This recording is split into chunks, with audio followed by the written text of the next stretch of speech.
Hapon po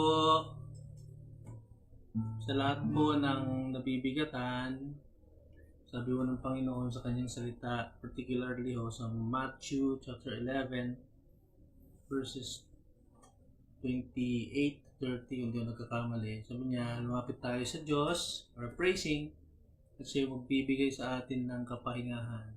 Ang kanyang pamatok daw po ay mas magaan kumpara sa mga pamatok ng mundo.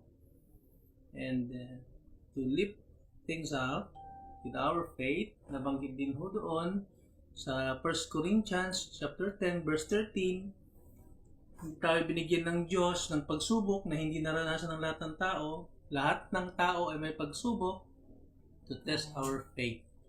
So gusto ko pong tumugtog para po sa inyo, baka makatulong ko ito sa inyo and maka-inspire na rin sa inyo para mapaglabanan ninyo ang pagtagumpayan ng mga kinakaharap niyo.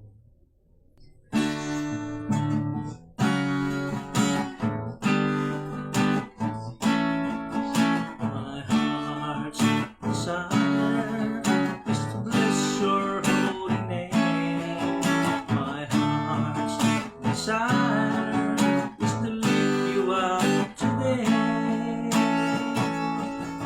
Even in the times of trouble, even in the times of trial, my heart's desire is to bless your holy name.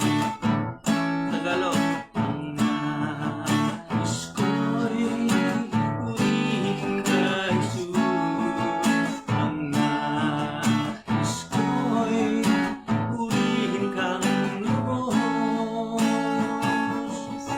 Sa bagyo at sa problema, sa galak at sa pag-asa, ang nais ko'y purihin ka, Jesus. Pero paano?